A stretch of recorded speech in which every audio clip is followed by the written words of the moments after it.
anche gli ammortizzatori sociali ai quali avremmo diritto non arrivano. C'è una confusione rispetto al comparto dei lavoratori intermittenti delle cooperative, ed è una cosa, non ricevono nemmeno un euro, che non ricevono e non hanno la possibilità di lavorare dal 23 febbraio. Sono tanti i giorni che sono passati e in previsione lo saranno ancora di più, perché la cosiddetta fase 2, la cosiddetta ripartenza, come diceva bene qualcuno, non è uno spettacolo, perché gli spettacoli ancora una volta non ci saranno. Ecco, venerdì scorso siamo andati davanti all'INPS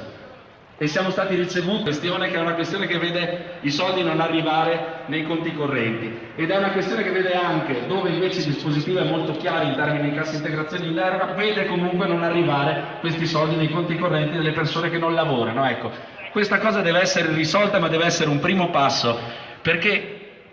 la questione del reddito permette per la prima volta di poter parlare di un comparto che è quello della cultura, che è quello del 6,1% di questo paese, che è il comparto che soccombe. Ma chi soccombe non sono le grandi lobby, sono i lavoratori e le lavoratrici, sono le persone che lavorano 15 ore al giorno sui palchi, nei grandi eventi che rendono possibile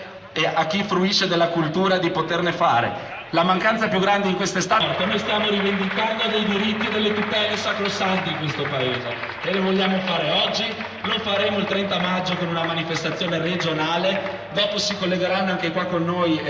ce l'hanno chiesto di fare perché per la prima volta si stanno mobilitando anche le maestranze dello spettacolo a Verona, avremo un collegamento telefonico perché l'Unione